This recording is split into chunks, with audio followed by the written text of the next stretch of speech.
ഉത്തരങ്ങൾ ചോർന്നപ്പോ ഒരു കുലുക്കമില്ലല്ലോ. Phone George കുട്ടി. ഹലോ ജോർജ് കുട്ടി പറ. അയ്യോ ആണോ? ഞാൻ അമ്മാവനോട് പറഞ്ഞാണല്ലോ. ഇല്ലേ? ഞാൻ നോക്കട്ടെ ഞാൻ എന്തെങ്കിലും ഒരു വഴി കാണാന്നേ. ഓക്കേടാ ഓക്കെ. നിന്റെ അച്ഛൻ എന്തുവാടി നാട്ടുകാരുടെ മുന്നിലൊക്കെ എന്നെ നാണം കെടുക്കാൻ നടക്കുകയാണോ? മിക്കവാറും ഉണ്ടല്ലോ ഏതെങ്കിലും നാട്ടുകാർ നിന്റെ അച്ഛനെ കൈവെക്ക്. ഞാൻ പറഞ്ഞില്ലാന്ന് വേണ്ട. എന്താ പ്രശ്നം? എന്താ പ്രശ്നം എന്നാ? ആ ജോർജ് കുട്ടിയുടെ അടുക്കളയിലെ ടാപ്പിൽ വെള്ളം വരാതായിട്ട് 2 ദിവസമായെന്ന്. അടുക്കളയിലെ ടാപ്പിൽ വെള്ളം ഇല്ലെങ്കിൽ ഒരു വീട്ടിലെ കാര്യം എങ്ങനെ നടക്കും? നീ എന്നെ പറഞ്ഞേ. ജോർജ് കുട്ടി എന്നെ വിളിച്ച് പറഞ്ഞ പാടാ ഞാൻ അമ്മാവനെ വിളിച്ച് പറഞ്ഞാണ്. ഇതുവരെ അവിടെ പ്ലംബറെ പറഞ്ഞു വിട്ടിട്ടില്ല. അച്ഛൻ ചിലപ്പോൾ മറന്നുപോയി കാണും. പിന്നെ കൊച്ച മറന്നുപോയി കാണും. ഒരു മറവിയില്ല. ഇതൊക്കെ മനഃപൂർവ്വം ചെയ്യുന്നതാ. ഒന്നാമത്തെ കാര്യം കാശ് ഇറക്കാനുള്ള ബുദ്ധിമുട്ട്. അവിടെ ചെന്ന് നോക്കുമ്പോൾ വലിയ പണിയാണെങ്കിൽ കാശ് കുറെ ഇറങ്ങുമല്ലോ. 2 ആലീസിനോടുള്ള വൈരാഗ്യം. ആലീസ് ഒന്ന് ബുദ്ധിമുട്ടിക്കോട്ടെ എന്ന് വിചാരിച്ച് കാണും. അച്ഛനിങ്ങോട്ട് വരട്ടെ, ഞാൻ പറയാം. അടുക്കളയിൽ വെള്ളമില്ലാത്തതിന്റെ ബുദ്ധിമുട്ടേ പെണ്ണുങ്ങൾക്കേ മനസ്സിലാവുള്ളൂ. നീ പറയൊന്നും വേണ്ട. നീ പറഞ്ഞു കഴിഞ്ഞാൽ ഇപ്പൊ പ്ലംബറെ പറഞ്ഞ് അയക്കാന്ന് പറയും. എന്നിട്ട് പറഞ്ഞ് അയക്കത്തുമില്ല. ഞാൻ എന്തെങ്കിലും വഴി കണ്ടുപിടിച്ചോളാം. പിന്നെ എന്ത് ചെയ്യും? അതല്ലേ പറഞ്ഞ ഞാൻ ശരിയായിക്കോളാന്ന്. ആ അമ്മാവാ, അമ്മാവന് ഞാൻ അന്വേഷിച്ചോണ്ടിരിക്കായിരുന്നു. ഇപ്പൊ ഇവളാ പറഞ്ഞ പുറത്തെവിടെ നിപ്പുണ്ടെന്ന്. എന്താ കാര്യം? അല്ല, ജോർജ് കുട്ടി വിളിച്ചിരുന്ന അമ്മാവാ. 2 ദിവസത്തെ ഒരു യാത്ര എവിടെയോ പോവുകയാണെന്ന്. എന്തോ പെട്ടെന്ന് തീരുമാനിച്ച യാത്ര. ഒരു 3-4 ദിവസം കഴിഞ്ഞേ വരത്തുള്ളൂ എന്ന്. അനന്ത് അയാളെ പൊക്കട്ടെ. അതെന്താ പ്രശ്നം? അല്ല, പ്രശ്നം അതല്ല. മറ്റന്നാളെയല്ലേ നമുക്ക് വാടക തരേണ്ട ഡേറ്റ്. അപ്പോൾ ആ കാശാണെങ്കിൽ അമ്മാവ അക്കൗണ്ടിലിടാൻ സമ്മതിക്കുന്നില്ല. അപ്പോൾ ജോർജ് കുട്ടി പറയാണ് ആ കാശ് എടുത്ത് വെച്ചിട്ടുണ്ട്, പറ്റിയാൽ ഞാൻ അവിടം വരെ ചെന്ന് അതൊന്ന് വാങ്ങാൻ.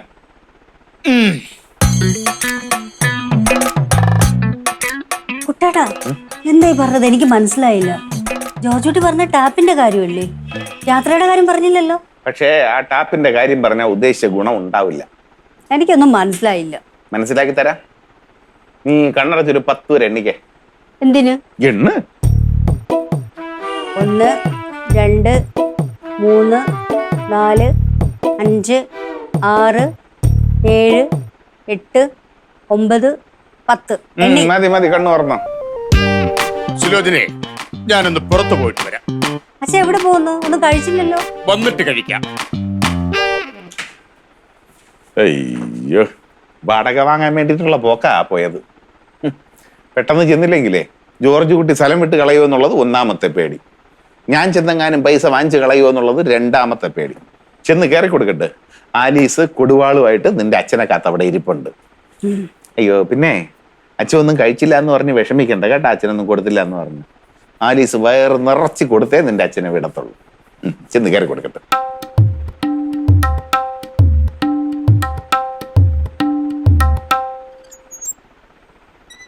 ആലിസേ, ഒന്ന് പോയിച്ചായ പൊന്ന് ആലിസ, നീ ഇങ്ങനെ മുഖം വീർപ്പിച്ചിരിക്കുന്ന കണ്ടാ തോന്നുന്നു ഞാൻ എന്തോ തെറ്റ് ചെയ്തു. ഇനി ടാപ്പ് ചീത്തയെന്ന് ഞാൻ അന്ന് തന്നെ വിളിച്ച് പറഞ്ഞതാ. ആളയക്കേണ്ടത് ലംബോദര മാഷല്ലേന്നേ. അന്ന് കറണ്ടിന്റെ കാര്യം പറഞ്ഞപ്പോഴും ഇയാൾ ഇതേ കളി തന്നെ കളിച്ച്. ഇങ്ങനെയുള്ളൊരു വീട്ടിൽ വാടകയ്ക്ക് താമസിക്കേണ്ട കാര്യം ഉണ്ടായിച്ചായ. ഇന്നൂടെ നോക്കാം, ഇല്ലേ നമുക്ക് പരിഹാരം ഉണ്ടാക്കാന്നേ. പരിഹാരം ഉണ്ടാക്കണമെങ്കിലേ ഈ ചായന് ധൈര്യം വേണം. അങ്ങേരുടെ മുഖത്ത് നോക്കി 2 തീർത്ത് പറഞ്ഞാൽ ആ സുഖടങ്ങ് തീർന്നു കിട്ടും. ഇന്ന് അങ്ങേര് വരട്ടെ, ഞാൻ പറയാം. നടന്നത് തന്നെ. 1ാമത്തെ കാര്യം, അയാൾ ഇങ്ങോട്ട് വരാൻ പോകുന്നില്ല. 2ാമത്തെ കാര്യം, അയാൾ ഇങ്ങോട്ട് വന്നാലും ഈ ചാനയാളുടെ മുഖത്തേക്ക് വാ തുറക്കാനേ പോകുന്നില്ല. എന്റെ പൊന്ന് ആലിസ, നീ കണ്ടോ? ഇന്ന് അങ്ങയുടെ മുഖത്ത് നോക്കി 4 പറഞ്ഞിട്ട് തന്നെ വേറെ കാര്യം. കാണാം. സാധു മിരണ്ടാളിൽ നീ കേട്ടിട്ടുണ്ടോ? ഇല്ല, ഞാൻ കേട്ടിട്ടില്ല. ഇന്ന് കണ്ടോ? എനിക്കൊന്ന് കാണണം. അതെ, കാണിച്ചു തരാം. ശരി. വന്നിട്ടുണ്ട്. ഇപ്പൊ ശരിയായി തരാം. നമസ്കാരം മാഷ്. നമസ്കാരം. ഡോക്ടർ രാവിലെ അത്യാവശ്യമായിട്ട് എങ്ങോട്ടോ പോകുന്നു പറഞ്ഞു. അതുകൊണ്ടാണ് ധൃതി പിടിച്ച് ഇങ്ങോട്ട് പോകുന്നത്. അതെ, മാഷ് എങ്ങനെ അറിഞ്ഞു? ഒരു ഹൗസ് ഓണർ നിലയ്ക്ക് എല്ലാ കാര്യങ്ങളും ഞാൻ അറിഞ്ഞിരിക്കാൻ ബാധ്യസ്ഥനാണ്. ഇവിടുത്തെ എന്ത് കാര്യമാ മാഷ് അന്വേഷിക്കാറുള്ളത്? ഞാൻ ഡോക്ടറോടാണ് സംസാരിച്ചത്. ഈ ഡോക്ടറുടെ ഭാര്യയാണ് ഞാൻ. അടുക്കളയിലെ ടാപ്പ് കേടായിട്ട് 2 ദിവസമായി. മാഷ് എന്താ നന്നാക്കി തരാത്തത്? അതിനുശേഷം മാഷ് ഫോൺ പോലും എടുത്തിട്ടില്ല. അതുകൊണ്ടാണ് ഇച്ചാനും ഓമനക്കുട്ട സാറിനെ വിളിച്ചു പറഞ്ഞത്.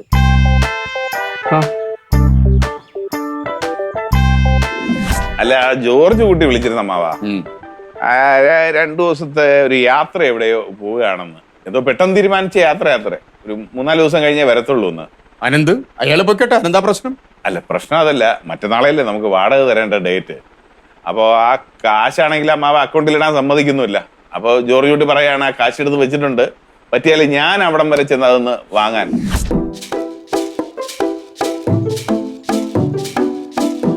എന്താ മാഷ ആലോചിക്കുന്ന? ഓമനക്കുട്ടൻ പറഞ്ഞില്ലായിരുന്നോ ഇവിടുത്തെ ടാപ്പ് കേടായിട്ട് ആലിസ് ഇരുന്ന് കഷ്ടപ്പെടുകയെന്ന്? ഓമനക്കുട്ടൻ പറഞ്ഞായിരുന്നു. അപ്പൊ ഡോക്ടർ രാവിലെ വിളിച്ച് ടാപ്പിന്റെ കാര്യം പറയാനായിരുന്നല്ലേ? പിന്നല്ലാതെ. ശരിയാക്കി തരാം. ശരിയാക്കി തരാന്ന് പറഞ്ഞിട്ട് കാര്യമില്ല, ശരിയാക്കി തരണം. വെള്ളമില്ലാത്തോണ്ട് അടുക്കളയിൽ ഒരു കാര്യവും നടക്കുന്നില്ലെന്നേ. ഒരു കാര്യം ചെയ്യൂ, അടുക്കളയിൽ ടാപ്പല്ലേ കേടായത്, പുറത്തുനിന്ന് ഏതെങ്കിലും ടാപ്പിൽ നിന്ന് വെള്ളമെടുത്ത് അത്യാവശ്യ കാര്യങ്ങൾ സാധിക്കൂ. അങ്ങനെയാണെങ്കിൽ അടുക്കളയിൽ ടാപ്പ് വെക്കേണ്ട കാര്യമില്ലല്ലോ. അടുക്കളയിലെ കാര്യങ്ങൾ അടുക്കളയിൽ തന്നെ നടക്കണം. നോക്കൂ ഡോക്ടർ, ഇതിനെയാണ് വാശി എന്ന് പറയുന്നത്. അടുക്കളയിലെ ടാപ്പിൽ നിന്ന് വരുന്ന വെള്ളം തന്നെയാണ് മറ്റുള്ള ടാപ്പുകളിൽ നിന്നും വരുന്നത്. അരി വേവിക്കാൻ കലത്തി വെക്കുമ്പോൾ ഇത് ഏത് ടാപ്പിലെ വെള്ളമാണെന്ന് അരി അന്വേഷിക്കേണ്ട കാര്യമില്ല. എന്റെ മാഷ, ഈ ഉടായ്പ ന്യായങ്ങൾ പറയരുതേ. ആ പൈപ്പ് ഒന്ന് ശരിയാക്കിത്താ. ഞങ്ങൾ കൃത്യമായിട്ട് വാടക തരുന്നതല്ലേ. അപ്പോ ഹൗസ് ഓണർക്കും ആ ഒരു മര്യാദ കാണിക്കേണ്ടതായിട്ടുണ്ട്. മര്യാദ ഉള്ളവരോട് പറഞ്ഞിട്ടല്ലേ കാര്യമുള്ളൂ. ഇച്ചായനോട് ഞാൻ എത്ര പ്രാവശ്യം പറഞ്ഞു നമുക്ക് ഇവിടുന്ന് വീട് മാറാന്ന്.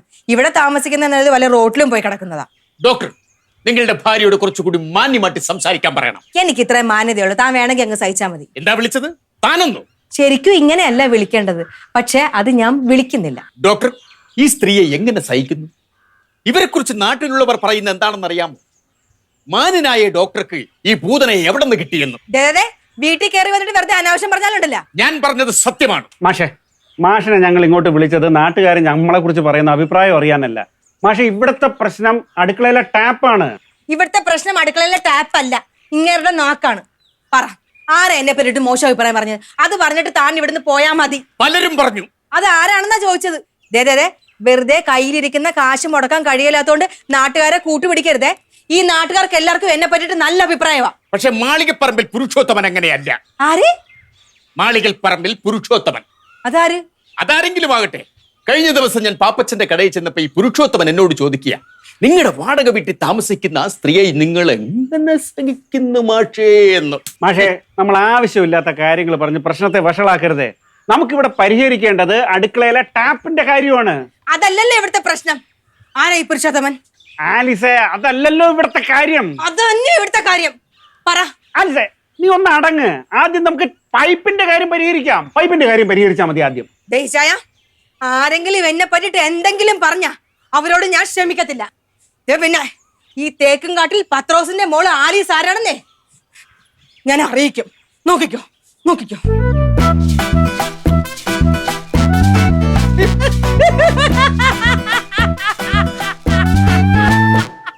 ഡോക്ടർ, ആ പുരുഷോത്തമൻ ഈ സ്ത്രീയെ അറിയത്ത് പോലുമില്ല. ഇവരെ ഒതുക്കൈ ഞാൻ നോക്കിയിട്ട് വേറൊരു മാർഗവും കണ്ടില്ല. പിന്നെ ഒരു പേര് ചോദിച്ചപ്പോ ഞാൻ അങ്ങ് പറഞ്ഞു. അതോടുകൂടി അവർ ബാലും ചുരുട്ടി പോയത് കണ്ടു. മാഷേ, പറഞ്ഞു വരുമ്പോ മാഷിന് എന്റെ അച്ഛന്റെ പ്രായമുണ്ട്. അങ്ങനെ ഒരാളെ തല്ലുക എന്ന് പറഞ്ഞാൽ കഷ്ടമാണ്. അതുകൊണ്ട് മാത്രം ഞാൻ തല്ലുന്നില്ല. ഇനി ഇതുപോലത്തെ അനാവശ്യവും പറഞ്ഞുകൊണ്ട് ഈ വീട്ടിൽ കയറി വന്നാൽ തല്ലുമോ? തല്ലിപ്പോവും. നിക്ക്, ടാപ്പിന്റെ കാര്യം എന്താ? എനിക്കൊന്ന് ആലോചിക്കണം. ഒന്നും ആലോചിക്കാനില്ല, അത് ശരിയാക്കി തന്നേ പറ്റൂ. ഭീഷണിക്ക് വഴങ്ങുന്നവനല്ല ഈ ലംബോദരൻ മാഷ്.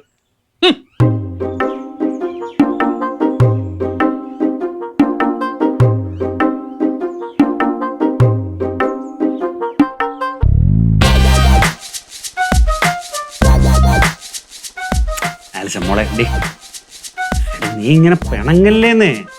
അയാൾക്ക് ബോധമില്ലാത്ത ഒരുത്തന് അയാൾ എന്തെങ്കിലും പറഞ്ഞെന്ന് കരുതി നീ എന്നോട് പിണങ്ങിയിരിക്കുന്ന എന്തിന്? അയാളോട് ഞാൻ പറഞ്ഞിട്ടുണ്ട്, ഇനി മേലാൽ ഇത്തരം വർത്താനമായിട്ട് ഇവിടെ കയറി വന്നാൽ ഞങ്ങളെ ശരിയാക്കുന്നു. നടന്നു തന്നെ. അയാൾ ഇതും പറയും, ഇതിനപ്പുറം പറയും. അപ്പോഴും ഇച്ചാൻ ഒത്തുതീർപ്പാക്കാൻ നോക്കും. ആലിസ്, സ്വന്തം ഭാര്യനെ ചുമ്മാ നിന്ന് തെറി വിളിക്കുമ്പോ നോക്കി നിന്ന് കളിക്കുന്ന ലോകത്തിലെ ഒരേ ഒരു ഭർത്താവ് ഇച്ചായ മാത്രമായിരിക്കും. വേറെ ഏതെങ്കിലും ഒരുത്തനായിരുന്നെങ്കിൽ അയാളുടെ മോട്ടത്തല ഇടിച്ചു പൊട്ടിച്ചേരെ. എന്റെ പൊന്നു മോളെ, നിന്നെ എന്തെങ്കിലും പറഞ്ഞാൽ ഞാൻ തിരിച്ചു പറയാതിരിക്കോ? ഞാൻ ശരിക്കും പറഞ്ഞിട്ടുണ്ടെന്നേ. എന്നിട്ടാണ് ആ മാളികപ്പറമ്പിൽ പുരുഷോത്തമൻ ആരാണെന്ന് ചോദിക്കാഞ്ഞത്? അയാൾക്ക് എന്ത് കാര്യം എന്നെ പറ്റി അനാവശ്യം പറയാൻ? എന്റെ പൊന്നു മോളെ, നീ അയാളെ വിടുന്ന്. നീ അക്കാര്യമൊക്കെ മനസ്സിൽ വെച്ചോണ്ടിരിക്കല്ലേ. ഇങ്ങോട്ട് നോക്ക്. നീ ഒന്ന് എടി, ആ ബോധമില്ലാതെ അയാൾ എന്തെങ്കിലും പറഞ്ഞ നീ കാര്യമാക്കണ്ട. എനിക്ക് ഓഫീസിൽ പോകാൻ സമയമായി. ആ പവിത്രം വന്നിരുന്നെങ്കിൽ ഒരു ഫയൽ കൊടുത്തു വിടാനുണ്ടായിരുന്നു. ഇത്രയും നേരമായിട്ട് അവനെ കാണാനുമില്ല. ഇനിയിപ്പോൾ എനിക്ക് ഓഫീസിൽ പോകണം. എടി പൊന്നോളെടി, ആ ബെഡ്റൂമിലെ മേശപ്പുറത്ത് ഞാനൊരു ഫയൽ വെച്ചിട്ടുണ്ട്. പവിത്രം വരുമ്പോൾ നീ ഒന്ന് എടുത്തു കൊടുത്തേക്കണേ. ഞാൻ കൊടുത്തത് തന്നെ. എന്റെ കാര്യത്തിൽ ശ്രദ്ധയില്ലാത്ത ഇച്ചാന് വേണ്ടിയിട്ട് ഈ ജീവിതത്തിൽ ഒന്നും ഞാൻ ഇനി ചെയ്യാൻ പോകുന്നില്ല. ശ്ശോ. കർത്താവേ, പവിത്രനായിരിക്കണേ.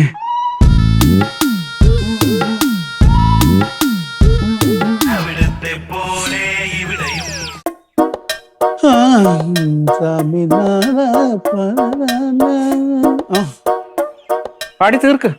ഇഷ്ടം പോലെ സമയമുണ്ടല്ലോ.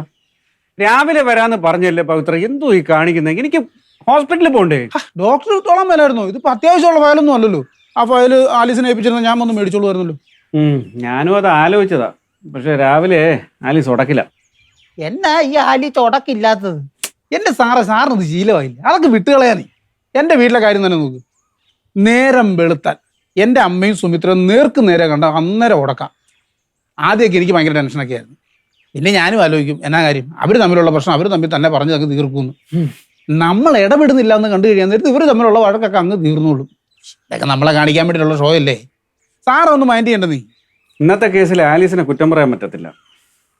ഇവിടുത്തെ അടുക്കളയിലെ പൈപ്പിൽ വെള്ളം വരുന്നില്ല. 2 ദിവസമായി. ഞാൻ ലംബോദര മാഷിനെ വിളിച്ച് പറഞ്ഞതാ. പുള്ളി ഇങ്ങോട്ട് മൈൻഡ് ചെയ്തില്ല. കയ്യിൽ നിന്ന് കാശ് ചെലവാകുന്ന കേസാണെങ്കിൽ പുള്ളി വരുമോ? കുറേ നിർബന്ധിച്ചതിന് ശേഷം പുള്ളി വന്നു. അതൊരുമാതിരി വെളുക്കാൻ തേച്ചത് പാണ്ടായതുപോലെ ആയി. പുള്ളി വന്നു, ആലീസ് ചെറുതായിട്ട് സംസാരിച്ചു, പുള്ളിയും സംസാരിച്ചു, അങ്ങോട്ടും ഇങ്ങോട്ടും വഴക്കായി. ഈ ലംബോദര മാഷ് ആലീസിനെ എന്തൊക്കെയാ പറഞ്ഞു. അവള് എന്നോട് പിണങ്ങിയിട്ട് റൂമിൽ കയറിയിരുന്നു. ഞാൻ ഇതിനിടയിൽ രാവിലെ പോയിട്ട് ചോദിച്ചു, പവിത്രം വരുമ്പോൾ ഫയൽ എടുത്ത് കൊടുക്കാവോന്ന്. സൗകര്യമില്ല എന്ന് പറഞ്ഞു. ഇനിയിപ്പോൾ ആലീസിന് സൗകര്യം വേണ്ടല്ലോ, ഡോക്ടർക്ക് അത് എടുത്ത് തന്നാൽ പോരെ. എന്നാൽ ഞാൻ പോയി എടുത്തിട്ട് വരാം. പോട്ടോ.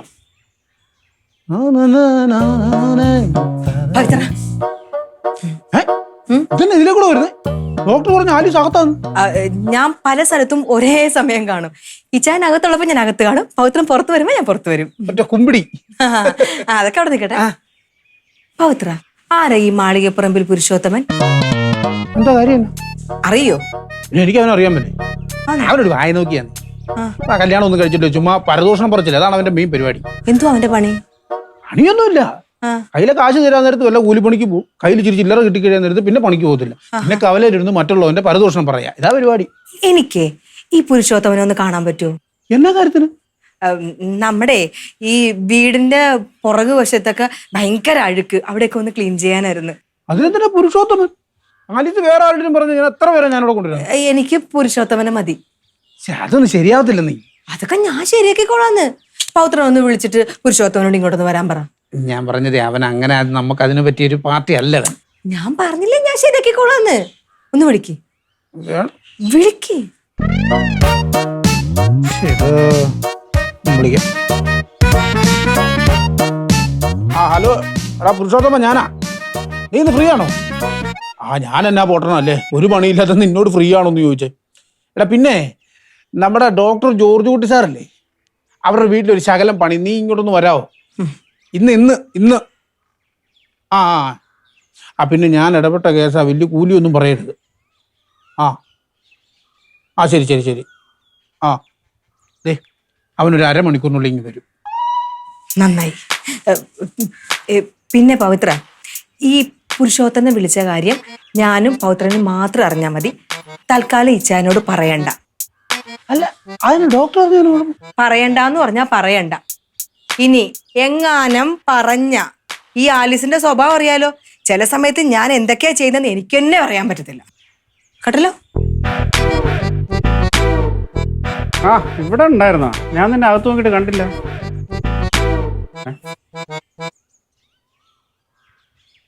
ഫയൽ മാത്യു സാറിൻ്റെ കൊടുത്താൽ മതി.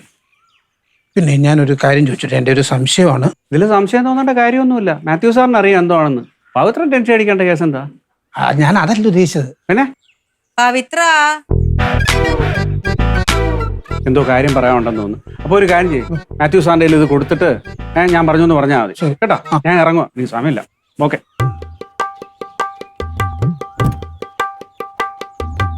ഡോക്ടർ ഇല്ലാത്ത സമയത്ത് ഈ പുരുഷോത്തമൻ ഇങ്ങോട്ട് വരണമെന്ന് പറഞ്ഞതിന്റെ കാര്യം തന്നെ.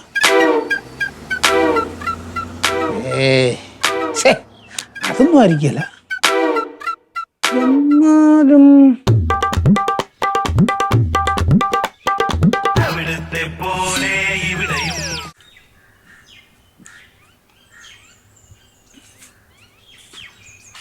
ആരാ?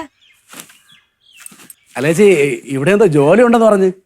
ഓ, ജോലിക്ക് വേണ്ടിട്ട് വന്നാണല്ലേ? വിളിച്ചു പറഞ്ഞ ഉടനെ ബൈക്കുമായിട്ട് ഇങ്ങോട്ട് നേരെ പോന്നാ?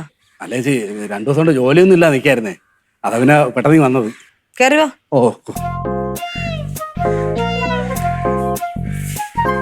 ചേട്ടനെ ഞാൻ ഇതിനു മുമ്പ് എവിടെ വെച്ചോ കണ്ടിട്ടുണ്ടല്ലോ. ഞാൻ ഇവിടെ അടുത്തുള്ളത് തന്നെ, ഇവിടെ എവിടെയെങ്കിലും വെച്ച് കണ്ടതായിരിക്കും. ഈ പാപ്പച്ചൻ ചേട്ടന്റെ ചായക്കടയിൽ പോവാറുണ്ടോ? ഓ, നമ്മളവിടെ ഈ ചായയൊക്കെ കുടിച്ച് നാട്ടുകാര്യങ്ങളൊക്കെ പറഞ്ഞ് അങ്ങോട്ട് ഇരിക്കാറുണ്ട്. നല്ലതാ. പവിത്രനെ എങ്ങനെ അറിയാം? പവിത്രനെ നേരത്തെ അറിയാം. എന്തെങ്കിലുമൊക്കെ പണി ഉണ്ടെങ്കിലേ പുള്ളി എന്നെ എപ്പോഴും വിളിച്ച് പറയും വരാൻ. അപ്പൊ തുടങ്ങിയാലോ? ഓ, ജോലി ചെയ്യാം. ശരി. ഇതാ വാ.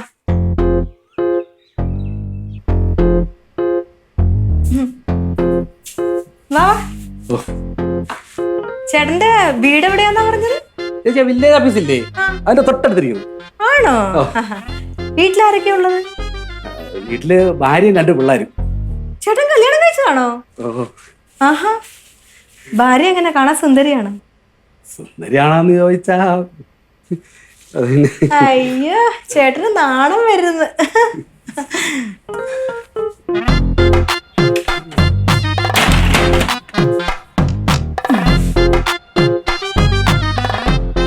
ചേട്ടാ, ഓ, നമ്മുടെ ഈ നാട്ടിലെ നിയമം വെച്ചിട്ടേ ഏതെങ്കിലും ഒരു പെണ്ണിനെ ഏതെങ്കിലും ഒരു പുരുഷൻ പീഡിപ്പിച്ചാൽ എന്താ സംഭവിക്കുന്നതെന്നറിയോ? അവൻ അപ്പൊ തന്നെ പോലീസ് നോക്കി ആത്താപ്പൂലേ. അതാണ് പ്രശ്നം. ശരിക്കും പീഡനം നടന്നെന്നൊക്കെ ഉള്ളതേ രണ്ടാമത്തെ കാര്യം. കറക്റ്റ്. ആദ്യം നോക്കുന്നത് പെണ്ണിന്റെ പരാതിയാ. ശരി ശരി. ഈ റോഡെ കൂടെയൊക്കെ പോകുമ്പം ഏതെങ്കിലും ഒരു പെണ്ണ് ഒരുത്തൻ കണ്ണുരുട്ടി കാണിച്ചാൽ തന്നെ എന്ത് കേസാ ഉണ്ടാവുന്നത്. അപ്പൊ വീട്ടിൽ കയറി വന്ന ഒരുത്തൻ ഒരു പെണ്ണെ പീഡിപ്പിച്ചു എന്ന് പറഞ്ഞാൽ ഉണ്ടാവുന്ന കേസ് എത്ര വലുതായിരിക്കും. ചേച്ചി ഇതൊക്കെ ഇപ്പൊ എന്റെ അടുത്ത് പറയേണ്ട കാര്യം എന്താ ചേച്ചി? ചേട്ടാ, ഓ, ചേട്ടൻ ഇപ്പൊ നിൽക്കുന്നത് എവിടെയാ? എന്റെ വീടിന്റെ അടുക്കളയിൽ. ചേട്ടൻ ഇങ്ങോട്ട് വരുന്നത് ഈ നാട്ടിലുള്ള കുറച്ചുപേരെങ്കിലും കണ്ടിട്ടുണ്ടാവത്തില്ലേ? ഉണ്ട്. ഉണ്ട്. ഞാൻ ഇവിടെ ഒറ്റയ്ക്കാ താമസിക്കുന്നുള്ളത് ഒട്ടുമിക്ക ആളുകൾക്കും അറിയാം. ചേട്ടനാണെങ്കിൽ ഇവിടെ വരേണ്ട കാര്യമില്ല.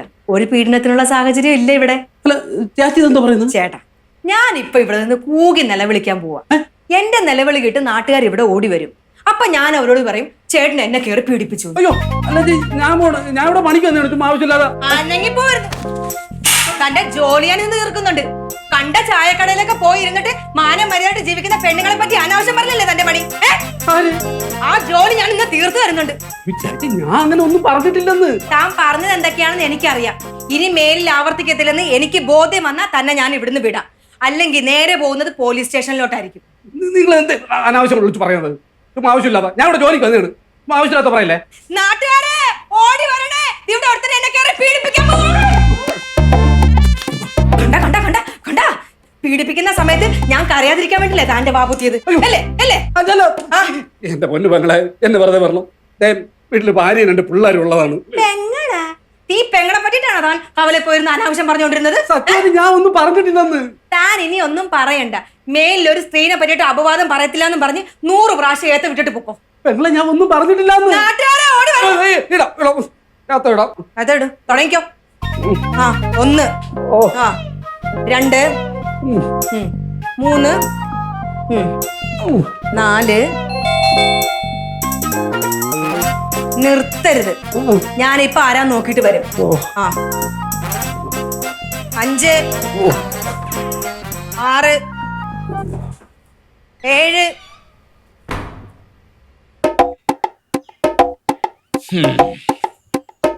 ആഹാ, മാഷോ. ഓ, കൃത്യസമയത്താ മാഷ് വന്നത്. സത്യത്തിൽ ഞാനിപ്പോ മനസ്സുകൊണ്ട് വിചാരിച്ചതേ ഉള്ളൂ മാഷ് ഇങ്ങോട്ട് വന്നിരുന്നെങ്കിലെന്ന്. മാഷ് രാവിലെ എന്നെ പറ്റി എന്താ പറഞ്ഞത്? ആ മാളികപ്പറമ്പിൽ പുരുഷോത്തമൻ എന്തോ പറഞ്ഞെന്ന്. ഒന്നും പറഞ്ഞില്ല. അപ്പോഴേ ഞാൻ പറഞ്ഞതാ ഈ ആലിസിനോട് കളിച്ചാൽ വിവരം അറിയുമെന്ന്. ഈ നാട്ടിലുള്ള ഓരോ ആണുങ്ങളും ഇനി എന്നെ കളിയാക്കാൻ നിൽക്കൂല. നിങ്ങളുടെ കേമത്തരം കേൾക്കാനല്ല ഞാൻ വന്നത്. ടാപ്പ് ശരിയാക്കാൻ ഞാൻ പറഞ്ഞു വിട്ട പ്ലംബർ പ്രകാശൻ ഇവിടെ. പ്ലംബർ പ്രകാശന ഇവിടെ ആരും വന്നിട്ടില്ല. വരാതവന്റെ അയാളുടെ ബൈക്ക് താനേ ഓടി വന്ന് ഇവിടെ ഇരിക്കൂ. ഇത് അയാളുടെ ബൈക്കല്ല, ഇത് പുരുഷോത്തമന്റെ ബൈക്കാ. നിങ്ങൾ എന്നെ കളിയാക്കരുത്. വർഷങ്ങളായിട്ട് എനിക്ക് പ്ലംബർ പ്രകാശൻ അറിയാവുന്നതാണ്. അവന്റെ ബൈക്കാണ് ഈ ഇരിക്കുന്നത്. മാത്രവുമല്ല അവൻ ഇവിടെ വന്നിട്ട് എനിക്ക് ഫോൺ ചെയ്തിരുന്നു. നിങ്ങൾക്കൊരു ധാരണയുണ്ട്, നിങ്ങളുടെ ഭർത്താവ് മൃഗഡോക്ടർ ഭീഷണിപ്പെടുത്തിയിട്ടാണ് ഞാൻ പ്ലംബറെ പറഞ്ഞു വിട്ടതെന്ന്. എന്നാലല്ല, അടുക്കളയിൽ വെള്ളമില്ലാത്തത് കൊണ്ട് നിങ്ങൾ വെള്ളമിറങ്ങി ചാകണ്ട എന്ന് കരുതി, അത്രമാത്രം. അപ്പൊ ഇവിടെ വന്നതാരാ? പ്ലംബർ പ്രകാശൻ. അയാൾ എവിടെ? അയാള് അകത്ത് ഏത്തവിടുവാ. എന്തോന്ന്? അല്ല, അയാൾ അകത്ത് എന്തോ ചെയ്യുവാ. അങ്ങനെ എന്തെങ്കിലും ചെയ്യാനല്ല ഞാൻ അവനെ ഇങ്ങോട്ട് പറഞ്ഞു വിട്ടത്. ടാപ്പ് ശരിയാക്കാണ്. അവൻ എന്താ ചെയ്യുന്നത് ഞാനൊന്ന് നോക്കട്ടെ. ആഹാ. അയ്യോ